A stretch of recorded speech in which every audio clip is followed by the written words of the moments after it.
السلام علیکم ورحمۃ اللہ وبرکاتہ۔ بسم اللہ الرحمن الرحیم۔ مصر کے شہر اسکندریہ کی مشہور جیل، جو کہ اپنے شہر کی نام کی وجہ سے مشہور تھی اور جس کا نام اسکندری جیل تھا، وہ مصر کے شہر اسکندریہ کی سب سے بڑی اور مشہور جیل تھی، اور اس جیل کو سلطان نور الدین زنگی رحمۃ اللہ علیہ کے دور میں تعمیر کیا گیا تھا، اور یہ ایسی جیل تھی جس میں پھانسی یا پھر سزائے موت کے قیدی یا پھر عمر قید کے قیدیوں کے لیے بنائی گئی تھی۔ اور اس کے علاوہ سلطان صلاح الدین ایوبی رحمۃ اللہ علیہ کے تخت نشین ہونے کے بعد اس کا آدھا حصہ عارضی مجرموں کو قید رکھنے کے لیے بھی بنایا گیا تھا۔ اسکندری جیل کے بارے میں مشہور تھا کہ اس جیل میں مصر کی تاریخ میں سب سے زیادہ قیدیوں کو اس جیل میں پھانسی کی سزا دی گئی، لہٰذا اس لیے اس جیل کو موت کا فرشتہ بھی کہا جاتا تھا۔ چونکہ یہ جیل زمینی لحاظ سے اسکندریہ شہر کے ایک بڑے سے گاؤں کے ساتھ بنائی گئی تھی، اور وہ علاقہ سلطان صلاح الدین ایوبی رحمۃ اللہ علیہ کے ایک وفادار سردار کی حاکمیت میں تھا، اور اس کے علاقے میں ایک قاضی تعینات تھا۔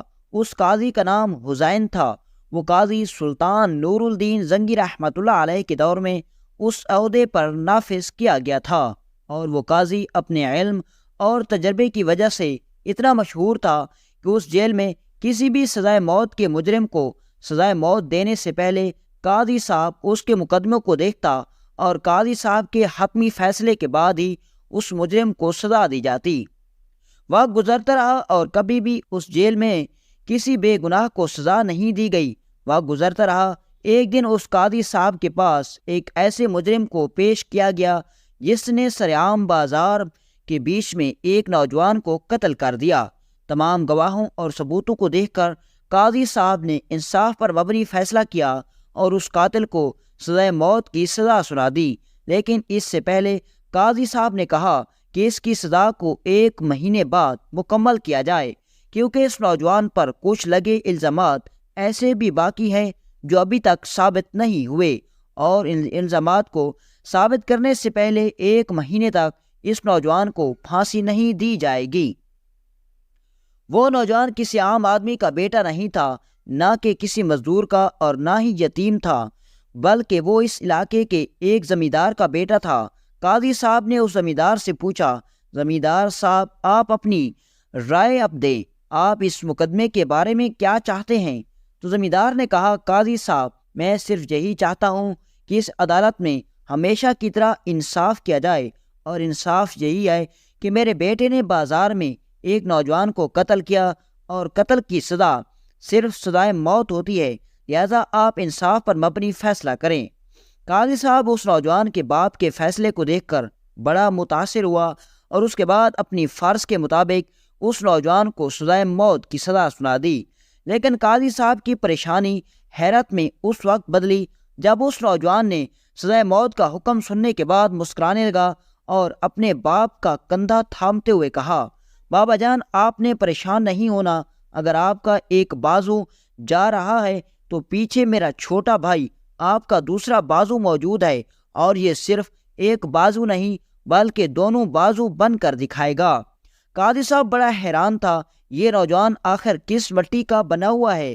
میں نے اس کو سزائے موت سنا دی اور یہ مسکراتا ہوا جا رہا ہے۔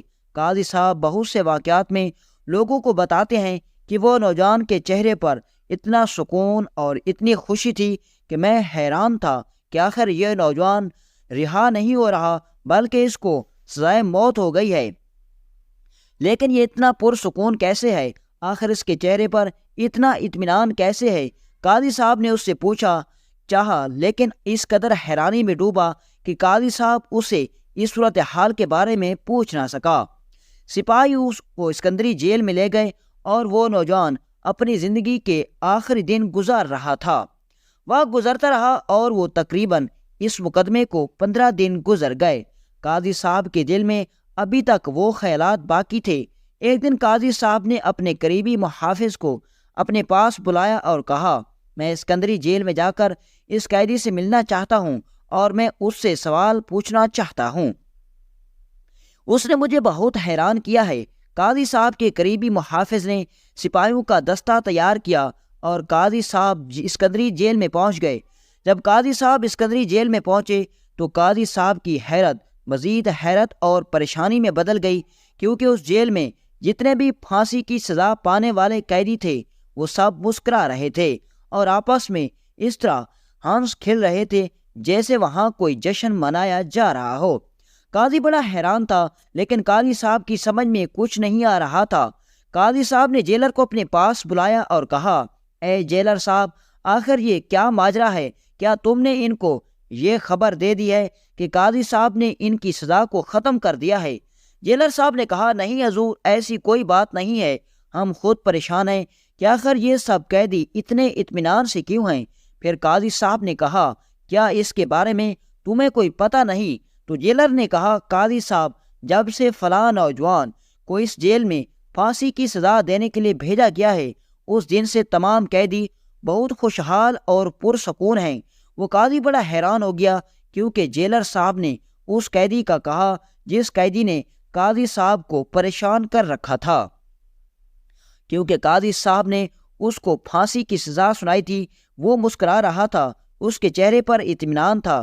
قاضی صاحب نے کہا، آخر ایسی کیا وجہ ہے کہ اس نے تمام قیدیوں کو اتنا پرسکون کر دیا؟ تو اس نے کہا، قاضی صاحب، ہمیں زیادہ تو اس بات کے بارے میں نہیں معلوم، لیکن ہمیں کچھ سپاہیوں سے پتہ چلا کہ جو بھی اس جیل میں کوئی قیدی اگر پریشان یا مایوس ہو تو یہ نوجوان ان کو ایک تحریر لکھ کر دیتا ہے، اور تحریر لکھ کر دینے کے بعد وہ قیدی خوشحال ہو جاتا ہے۔ ایسے لگتا ہے کہ اس کی ساری پریشانیاں حل ہو گئی ہوں، اور میں نے بہت کوشش کی کہ آخر پتہ چل جائے کہ یہ نوجوان ان کو تحریر میں کیا لکھ کر دیتا ہے، لیکن اس کے بارے میں ہمیں بھی پتہ نہیں لگا۔ یہ سن کر قاضی بڑا حیران ہو گیا کہ آخر اے نوجوان ان کو تحریر میں کیا لکھ کر دیتا ہے۔ قاضی صاحب اپنے گھوڑے سے اترے اور سیدھا اس نوجوان کے جیل والے کمرے میں چلے گئے۔ قاضی نے سلام کیا اور اندر داخل ہو گئے۔ وہ نوجوان بھی حیران ہو گیا کہ قاضی صاحب ایک قاتل کے کمرے میں کیا کرنے آئے ہیں، اور قاضی صاحب کے انداز گفتگو نے بھی اس نوجوان کو حیران کر رکھا تھا، لیکن وہ نوجوان نہیں جانتا تھا کہ اس نوجوان کے اس عمل نے قاضی صاحب کو کتنا حیران کر رکھا ہے۔ قاضی صاحب اس کے پاس جا کر زمین پر بیٹھ گئے اور کہا، اے نوجوان، آخر تمہارے اندر کیا چھپا ہوا ہے جو تم نے اس 70 سالہ بوڑھے قاضی کو حیران کر دیا ہے؟ اس نوجوان نے کہا، استغفر اللہ قاضی صاحب، میں نے تو ایسا کچھ نہیں کیا۔ قاضی صاحب نے کہا، مجھے سب سے پہلے یہ بتاؤ کہ آخر تم سے وہ قتل کیسے ہوا؟ وہ آخر اس کے پیچھے کیا راز ہے؟ تو اس نے کہا، قاضی صاحب، میرے بابا کو آپ جانتے ہیں، میرے بابا نے ہمیشہ اپنے علاقے والوں کی مدد کی، کبھی کسی کے ساتھ ناانصافی نہیں کی، لیکن میں ایک قاتل کیسے بنا، اس کے پیچھے لمبی داستان ہے۔ قاضی صاحب نے کہا، میں یہ داستان سننا چاہتا ہوں۔ پھر اس نوجوان نے کہا، قاضی صاحب، میرا ایک چھوٹا بھائی ہے جو مجھ سے زیادہ جنونی اور غصے والا ہے۔ اس کی ایک علاقے کے لوہار کی بیٹی سے منگنی ہوئی تھی، وہ اس سے بہت محبت کرتا تھا۔ اسی دوران ہمارے علاقے کا ایک نوجوان قہرہ سے اچھی تعلیم حاصل کر کے واپس آیا۔ اس کا باپ بھی کافی دولت مند ہے۔ لوہار کی بیٹی پورے علاقے کی سب سے خوبصورت اور حسین و جمیل ہے۔ جب اس نوجوان کو پتہ چلا کہ اس کی منگنی میرے بھائی سے ہو چکی ہے، وہ اپنی خاندانی دشمنی کو نبھانے کے لیے اس نے لوہار کو جا کر دھمکی دی کہ اگر تم نے اپنی بیٹی کا نکاح مجھ سے نہ کیا تو میں تیری بیٹی کو اٹھا کر لے جاؤں گا اور تیری عزت برباد ہو جائے گی۔ اس لوہار نے اپنی بےعزتی کے ڈر کی سے اپنی بیٹی کا نکاح میرے بھائی سے منگنی ہونے کے باوجود اس نوجوان سے کر دیا۔ اس نوجوان کا غرور اور بھی بڑھ گیا تھا، کیونکہ اس نے میری بھائی کی عزت کو چھین لیا تھا۔ ایک دن میں اور میرا بھائی بازار سے جا رہے تھے۔ میرا بھائی گھوڑے پر سوار میرے پیچھے تھا اور میں آگے تھا۔ اچانک سے وہ نوجوان اپنے 3-4 سپاہیوں کے ساتھ ہمارے سامنے آ گیا اور میرے بھائی کو بڑے بازار میں نیچا دکھانے لگا اور اسے گندی گندی گالیاں دینے لگا۔ کوئی بھی غیرت مند انسان وہ گالیاں برداشت نہیں کر سکتا تھا، لیکن پھر بھی میں وہ گالیاں برداشت کرتا رہا۔ لیکن میرا چھوٹا بھائی جنونی تھا اور اپنی منگیتر کھونے کی وجہ سے کافی غصے میں تھا۔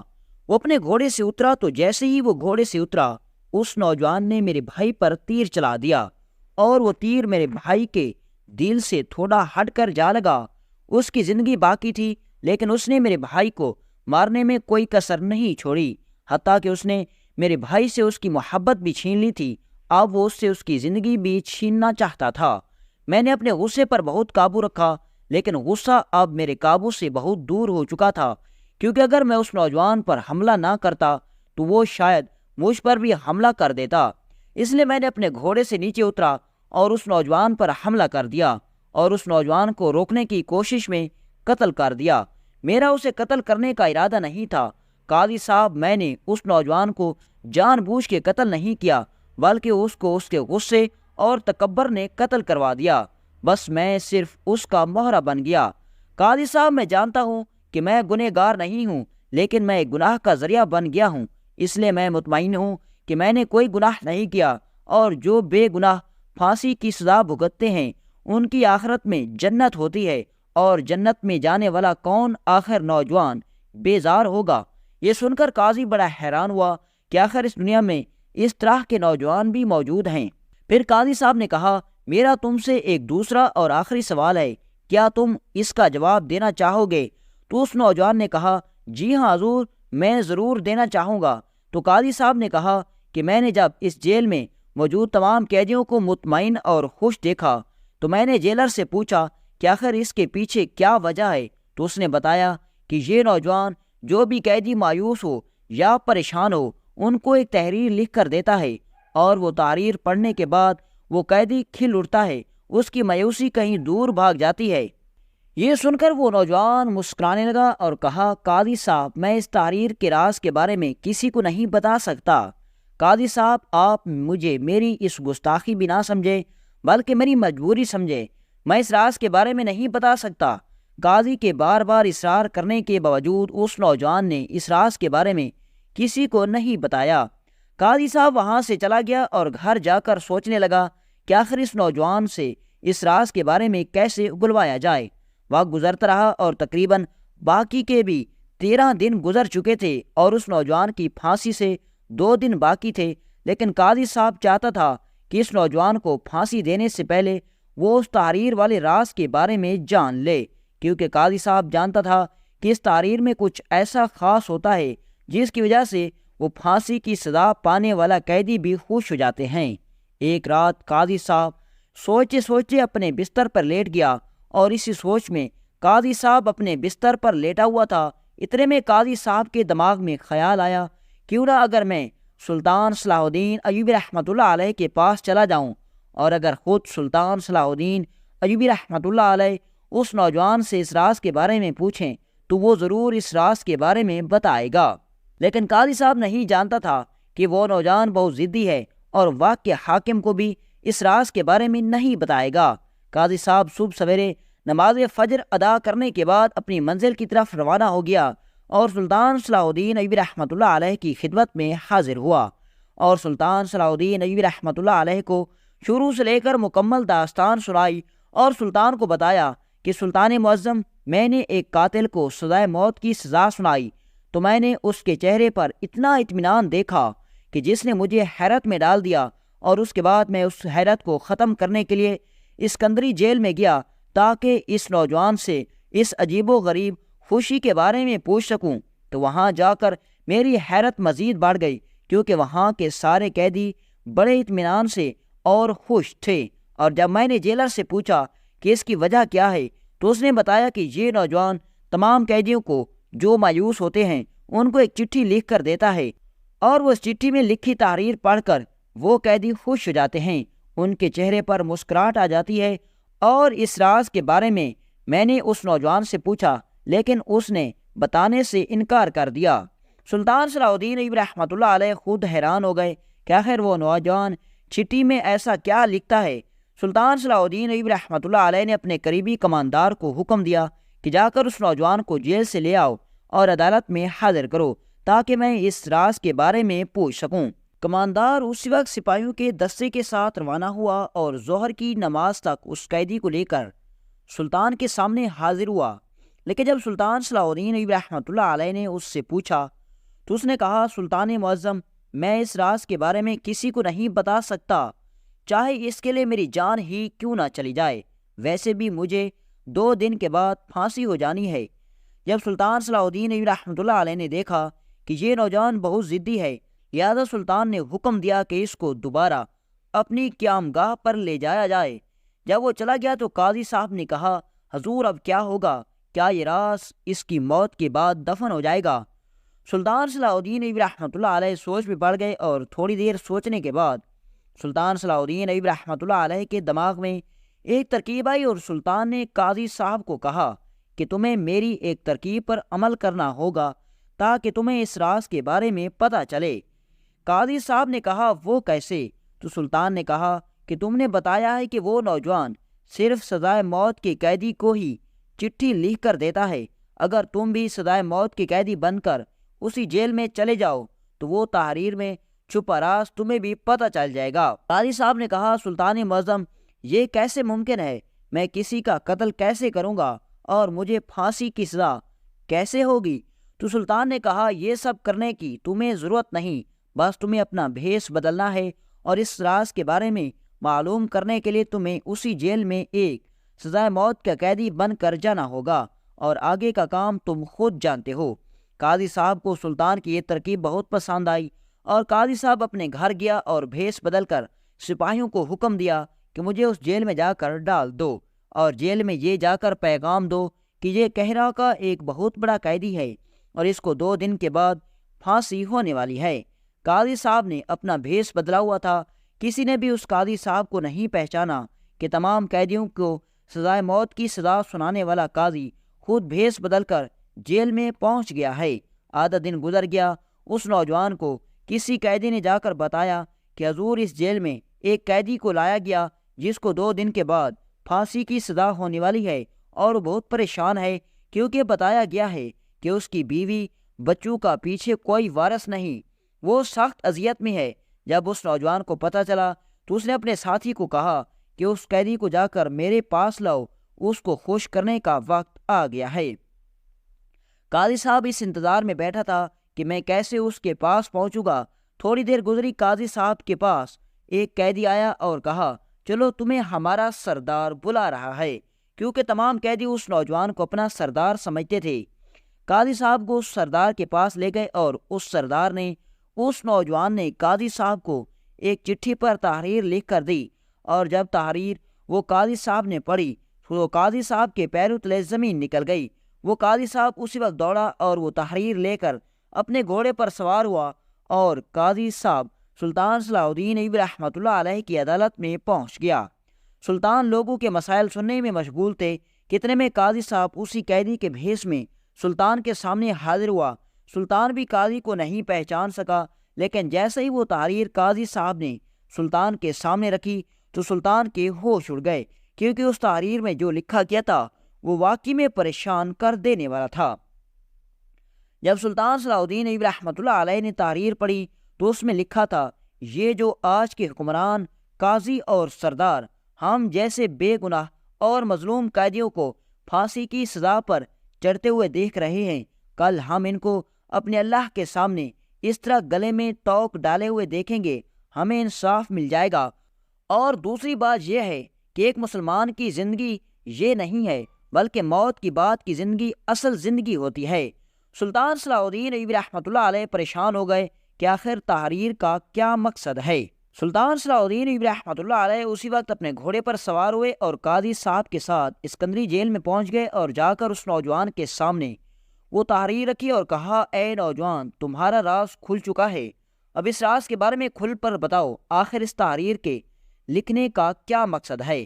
تو یہ دیکھ کر وہ نوجوان مسکرانے لگا اور کہا، سلطان معظم، قاضی صاحب جانتے تھے کہ میں نے بے شک اس نوجوان کو قتل اس وجہ سے کیا کیونکہ وہ مجھ پر حملہ آور ہو رہا تھا اور میں نے اپنی جان کی حفاظت کرتے ہوئے اس کو قتل کر دیا، اور شریعت میں بھی یہی ہے کہ اپنی جان کی حفاظت کرتے ہوئے اگر تم دوسرے کو قتل کر دیتے ہو تو اس کے بدلے میں تم پر کوئی قصاص نہیں ہوگا۔ لیکن پھر بھی قاضی صاحب نے مقدمے کا وہ رخ نہیں دیکھا بلکہ دوسرا رخ دیکھا اور مجھے سزائے موت دے دی۔ اور جب میں اس جیل میں پہنچا اور تمام قیدیوں سے جب میں نے پوچھا تو ان کی باتوں نے مجھے یہی محسوس ہوا کہ جتنے بھی اکثر قیدی ہیں اور جن کو سزائے موت کی سزا سنائی گئی ہے ان کے اس فیصلے کے پیچھے طاقت کا ہاتھ ہے، جس کے پیچھے بڑے بڑے زمیندار، بڑے بڑے سردار اور سلطان کے وزیر ہیں۔ ان میں سے اکثر قیدی بے گناہ ہیں، اور اس لیے میں ان کو یہ تحریر لکھ کر دیتا کہ بے شک آج کے سلطان اور قاضی ہمیں موت کے گھاٹ اترتا ہوا دیکھ کر خوش ہوں گے، لیکن جب ہم قیامت کے دن ان کے گلوں میں توق ڈالے ہوئے دیکھیں گے تو ہمیں انصاف مل جائے گا اور ہم بھی ان کی طرح خوش ہو جائیں گے۔ اور ایک مسلمان کی زندگی موت کے بعد کی زندگی ہوتی ہے، یہ تو ایک عارضی زندگی ہے، اور جب میں یہ تحریر لکھ کر ان سزائے موت کی سزا پانے والے قیدیوں کو دیتا تو وہ خوش ہو جاتے، ان کے دلوں کو اطمینان ملتا اور وہ پرسکون ہو جاتے۔ جب یہ بات سلطان صلاح الدین ایوبی رحمۃ اللہ علیہ نے سنی تو قاضی صاحب کی طرف چہرے کا رخ موڑتے ہوئے کہا، قاضی صاحب جتنی آپ نے جدوجہد اس راز کے بارے میں جاننے، اتنی آپ جدوجہد اس لوگوں کے مقدمات کو سنتے ہوئے کرتے تو بے شک آج اس نوجوان کے سامنے ایک سلطان کو شرمندہ نہ ہونا پڑتا۔ تو یہ سن کر قاضی صاحب نے کہا، سلطان معظم، میں نے کبھی ناانصافی پر فیصلہ نہیں کیا، جب بھی مجھے گواہ اور ثبوت ملے تب میں نے جا کر فیصلہ کیا۔ تو سلطان صلاح الدین ایوبی رحمۃ اللہ علیہ نے کہا، قاضی صاحب، آپ کو قاضی کس لیے تعینات کیا گیا؟ اگر آپ گواہوں اور ثبوتوں کی بنیاد پر فیصلہ سنائیں گے تو کیا گواہ اور ثبوت خریدے نہیں جا سکتے؟ اس کا مطلب یہ ہے کہ جس کے پاس دولت ہو وہ گواہ اور ثبوت خرید کر دے دے تو وہ کسی بھی مجرم کو قرار دے گا۔ تمہارا یہ فرض تھا کہ تم اور سچ اور جھوٹ کا فرق کرو، لہذا تم بھی ان کے برابر کے گناہ میں شریک ہو۔ اور اس کے بعد سلطان صلاح الدین ایوبی رحمۃ اللہ علیہ نے حکم دیا کہ جتنے بھی اس جیل میں قیدی ہیں ان کے مقدمات دوبارہ سنے جائیں، اور اس کے بعد سلطان صلاح الدین ایوبی رحمۃ اللہ علیہ نے اس کو بھی رہا کر دیا، اس بنا پر کہ اس نوجوان نے اپنی جان کی حفاظت کرتے ہوئے قتل کیا تھا۔ اور بہت سی روایات میں ملتا ہے کہ جب سلطان کے حکم پر تمام قیدیوں کے مقدمے دوبارہ سنے گئے تو ان میں سے آدھے سے زیادہ قیدی رہا ہو گئے کہ ان کے سنائے گئے فیصلے کے پیچھے بڑے بڑے ذمہ داروں اور دولت مند آدمیوں کی طاقت تھی، اور اس نوجوان کی وجہ سے بہت سارے موت کی سزا بھگتنے والے قیدی رہا ہو گئے۔ اور اس کے بعد سلطان صلاح الدین ایوبی رحمۃ اللہ علیہ نے حکم دیا کہ کبھی بھی کوئی بھی قاضی گواہوں اور ثبوتوں کو دیکھ کر فیصلہ نہ کرے، بلکہ جھوٹ اور سچ کو دیکھ کر فیصلہ کرے، کیونکہ گواہ اور ثبوت تو خریدے جا سکتے ہیں، اور کبھی بھی انصاف پر فیصلہ گواہوں اور ثبوتوں پر نہیں کیا جا سکتا۔